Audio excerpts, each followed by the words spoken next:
नमस्कार दोस्तों, निफ्टी को आखिर ऐसा क्या मिल गया है कि निफ्टी लगातार ऊपर जाई जा रही है। इसका सिंपल आंसर तो आपको रीजन है लोकसभा चुनाव, रीजन है पॉलिटिक्स।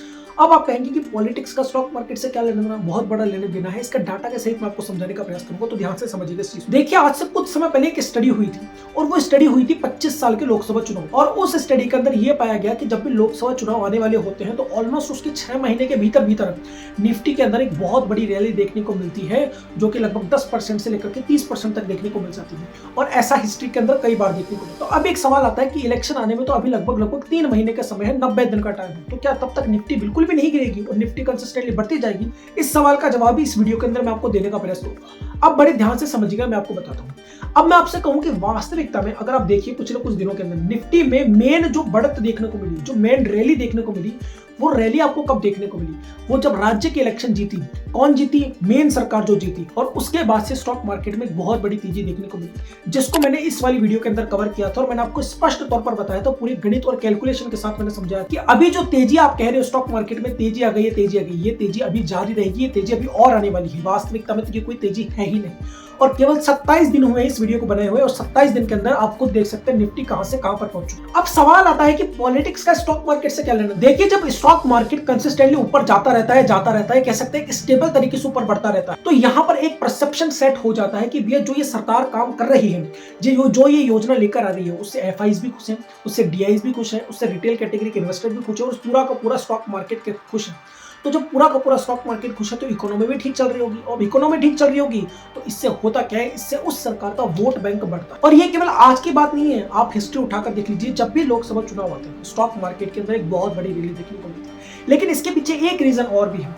देखिए, स्टॉक मार्केट हमेशा आपको क्या चाहता है? स्टॉक मार्केट चाहता है आप पैसा ना कमाएं। तो अगर वो ये चाहता है कि आप पैसा ना कमाएं, लेकिन आप तो पैसा लगाएंगे स्टॉक मार्केट में, तो वो आपको ऐसी जगह पर खरीदवाने का प्रयास करता है, उस टॉप लेवल पर, उस जेनिथ पॉइंट पर, उस हाईएस्ट पॉइंट पर, जहां से उस स्टॉक के अंदर आपको बहुत बड़ा लॉस देखने को मिले, जिसकी वजह से आप इस स्टॉक को काटे और आपको लॉस और उन लोगों को प्रॉफिट हो। और एक सीधी सी बात है, 2020 के बाद जो बुल मार्केट आया उसके अंदर भी यही चीज देखने को मिली, और हर बुल मार्केट के अंदर यही चीज देखने को मिलती है। आपको सवाल आता है कि इलेक्शन का इससे भी क्या लेना देना, उसको भी ध्यान से समझिए। अब यहाँ एक पॉइंट और है जिसको मैं आपको जरूर समझाना चाहूंगा। बहुत सारे लोगों को लग रहा है निफ्टी बहुत ज्यादा ऊपर चली गई है, ये हो गया है, वो हो गया है, बहुत बड़ा क्रैश आ जाएगा, बबल हो गया है। इसके पीछे का रीजन पता है क्या है? क्योंकि वो निफ्टी को उस स्टेज से देख रहे हैं जहां से उसने रिवर्सल मारना शुरू करा, उस रिवर्सल पॉइंट से वो उस हाईएस्ट पॉइंट को देख रहे हैं, तो वो तेजी बहुत बड़ी दिखाई दे रही। लेकिन अगर हम निफ्टी को उस प्रीवियस हाई से देखें, जो कि रशिया यूक्रेन युद्ध के समय बनता हुआ दिखाई दे रहा है, तो आपका परसेप्शन पूरी तरह से चेंज हो जाएगा कि जो बढ़त आपको यहां दिखाई दे रही है, वो बढ़त आपको केवल यहां दिखाई, आप उसको नीचे वाले पॉइंट से देख रहे हो, इसलिए वो रैली आपको बहुत बड़ी दिखाई दे रही है, और ये डर इस वजह से ज्यादा बनता हुआ दिखाई। अब इसके मेन पॉइंट पर आते हैं। क्वेश्चन आता है आगे क्या? आगे एक सिंपल सी बात बताता हूं। आगे बात यह है कि आप फंसोगे किसी ना किसी तरीके से। अब मैं ऐसा क्यों कह रहा हूं, उसका रीजन भी मैं आपको बता देता हूं। देखिए, मैं आपको एक चीज बहुत इंपॉर्टेंट बहुत सारे लोग मुझे कमेंट करके कहते हैं कि सर आप सीधी सीधी बात क्यों नहीं करते?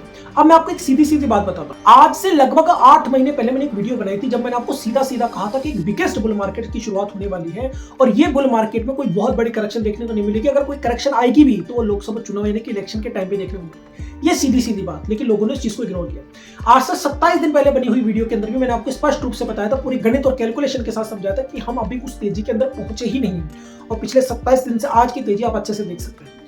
ये बात आप अच्छे से समझ लीजिए कि कोई भी क्रिएटर, इंक्लूडिंग मी, कोई भी क्रिएटर आपको साफ साफ कभी कोई बात नहीं बताएगा। उसके पीछे के 2-3 रीजन होते हैं। क्योंकि देखिए, आपका पैसा जो है ना, आपके पास कितना पैसा रखा हुआ है, मैं अपनी सोच को किस पैसे के अकॉर्डिंग आपको बता रहा हूँ, ये सारी चीजें अलग अलग है। अब सोचिए, मैं आपको कोई चीज बता देता हूँ, 10 में से 8 बार वो चीज सही होती है, लेकिन आप उस 8 बार में से 7 बार तो इग्नोर कर देते हो, एक बार उस चीज को मान लेते हो, और जो 2 बार मैंने बताया उसके अंदर वो चीज काम ही नहीं करती है, और उस दोनों बार के अंदर अगर आप मान लिए मेरी बात, तो आपको क्या होगा? लॉस देखने को। लेकिन अगर जो संभावनाएं बन रही है, उन सारी संभावनाओं को आपको समझा दो, और उसमें से कोई संभावना बिल्कुल फिक्स उसी तरह से काम कर रही है, तो आपको कुछ भी करने की आवश्यकता नहीं है। इतनी सारी संभावनाओं में से जो संभावना काम कर रही है उस पर चलते रहना है, और आपका काम ऑटोमेटिकली हो जाए। अब मेन पॉइंट पर आते हैं जो मैं आपको बताना चाहता हूँ। देखिए, मैं आपको ऐसा क्यों कह रहा हूँ कि आप फंसोगे, चाहे आपकी इच्छा हो या ना हो, मैं इसका रीजन बताता हूँ। मान लीजिए लोकसभा के इलेक्शन के टाइम पे भी निफ्टी और ऊपर जाते हैं। हाँ, निफ्टी बहुत तेजी से नहीं जाते, लेकिन धीरे धीरे करते हुए हम 50-60 दिनों तक कंसिस्टेंटली ऊपर जाते हैं। अब जो लोकसभा इलेक्शन का जो आखिरी महीना होगा, बहुत संभावना है उस आखिरी महीने के अंदर निफ्टी जो है वो कंसोलिडेट अवस्था के अंदर चल जाए। कंफ्यूज होती है उस समय मार्केट कि भैया लोकसभा इलेक्शन के बाद कौन सी सरकार आने वाली है, कौन सी योजना रहेगी, कौन सी योजना बचेगी। वो एफआईज भी कंफ्यूज होते हैं, वो डीआईज भी कंफ्यूज होते हैं, और ये सारी सिनेरियो मार्केट के अंदर चलता है। और मार्केट को ये सारे सिनेरियो पसंद नहीं होते, इसलिए ज्यादातर बार ऐसी सिचुएशन में मार्केट गिरावट दिखाती है या मार्केट खड़ी हो जाती है एक जगह। अब मुझे एक बात बताइए, आपने बहुत बड़ी रैली पहले ही अभी देख चुके हैं, आप वहां तक पहुंच भी गए। यहां पर सबसे बड़ी प्रॉब्लम यह है कि आपको नहीं पता, मुझे भी नहीं पता कि मार्केट आने वाली सरकार के लिए या इस सरकार के लिए क्या सोच रखती है। इसे एक सिंपल तरीके से मैं आपको समझाता हूं। फॉर एग्जाम्पल, अगर मार्केट ये सोच कर रखी हुई है कि भाई जो अगली सरकार आएगी उसके लिए मुझे इसके अंदर एक बहुत बड़ी रैली लेकर आनी है, उस सरकार से मुझे ज्यादा उम्मीद है जैसे स्टॉक मार्केट को, और वो सरकार नहीं आती है, हो सकता है मार्केट गिर जाए। या हो सकता है मार्केट ये भी चाहती हो कि वो अगली वाली सरकार जो है, जो विपक्ष है, वो ना आए तो ही ज्यादा बेटर है, और अगर ऐसा होता है तो स्टॉक वापस से ऊपर चला जाए। और तीसरी संभावना एक और बनती है, ये जो सरकार है, जो अभी सरकार बची हुई है, ये चाहती है कि सरकार यही बनी रहे, और वास्तविकता में हुआ क्या, ये सरकार चली जाए और विपक्ष वाली सरकार आ जाए तो भी स्टॉक मार्केट नीचे गिरे। ऐसी सिचुएशन में जब आपको पता नहीं हो कि क्या होने वाला है, दोनों सिचुएशन में गेम पलट जाए। लेकिन एक अच्छी बात है, एक चीज है जिससे आप बहुत सारी चीजें समझ सकते हैं। अभी हाल ही में राज्य के चुनाव है, राज्य के चुनाव में 3 राज्य सबसे इंपॉर्टेंट होते हैं, राजस्थान, मध्य प्रदेश और छत्तीसगढ़, और इन तीनों ही राज्य में बीजेपी को जीत मिली, यानी कि जो सेंटर वाली गवर्नमेंट थी उसी की सरकार को जीत मिली।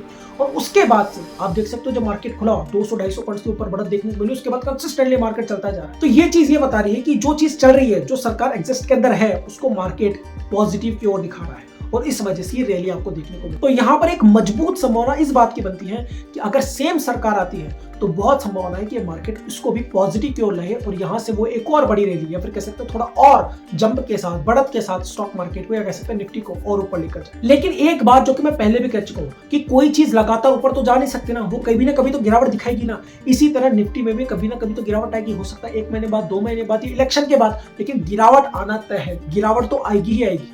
जो पहले बुल मार्केट आया था रशिया यूक्रेन युद्ध के समय भी एक बहुत बड़ी गिरावट देखने को मिली, उसके बाद मार्केट कंसोलिडेट स्थिति के अंदर चल गया, उसके बाद मार्केट में बहुत बड़ी रैली देखने को मिली। तो बहुत संभावना है मार्केट में तो गिरावट आएगी, आज नहीं तो कल आएगी। लेकिन आपको बस एक चीज समझ लेना है, आगे क्या होगा, आगे किसकी सरकार बनेगी, किसकी सरकार नहीं बनेगी, निफ्टी क्या चाहती है, क्या नहीं चाहती है, इससे भी ज्यादा इंपॉर्टेंट है कि आप अपने डिसिप्लिन पर बने। अब यहां पर इस डिसिप्लिन को यूज करने का तरीका बताऊं, उससे पहले एक बहुत इंपॉर्टेंट बात मैं आपको बता रहा हूं।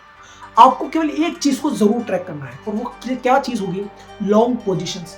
अगर निफ्टी में, बैंक निफ्टी में लॉन्ग पोजीशनें बन रही, बहुत बड़ी बड़ी लॉन्ग पोजीशनें बन गई और बहुत ज्यादा मात्रा के अंदर बन गई, तो फिर चाहे लोकसभा इलेक्शन हो, कुछ और हो, चाहे कितनी अच्छी न्यूज आ रही हो, क्वार्टर रिजल्ट्स आ रहे हो, कुछ भी आ रहे हो, गिरावट देखने को मिलेगी स्टॉक मार्केट में। हो सकता है वो गिरावट बहुत बड़ी ना हो, लेकिन गिरावट आनी तय है। एक वीडियो के अंदर मैंने पहले इसको डिटेल में कवर किया हुआ है बहुत सारे एग्जांपल्स के साथ। जब भी स्टॉक मार्केट में, निफ्टी हो या बैंक निफ्टी हो, लॉन्ग पोजीशन बनेगी, स्टॉक मार्केट में गिरावट आएगी, पक्की बात मानकर चलिए इस बात को। इसके पीछे भी वही साइकोलॉजी है, स्टॉक मार्केट नहीं चाहता कि आप उससे पैसा कमाएं, तो अगर वो नहीं चाहता तो वो आपको लॉन्ग पोजीशनें नहीं बनाने देगा। लॉन्ग पोजीशनें नहीं बनाने देने का मतलब स्टॉक मार्केट में गिरावट देखने को मिल सकती है। इस बात को आपको जरूर ट्रैक करना है कि लॉन्ग पोजीशनें बन रही है या नहीं। अब एक आखिरी चीज है, डिसिप्लिन का फॉर्मूला आपको कैसे यूज करना है, कैसे यूज करना है अपने डिसिप्लिन को। बहुत सिंपल तरीका है। देखिए, आपने जिस भी स्टॉक में खरीदा हुआ है, जो भी आपने जिस भी पोजीशन पर अगर आपको अपना एक स्टॉप लॉस ऐसा जरूर चुन के रखना है।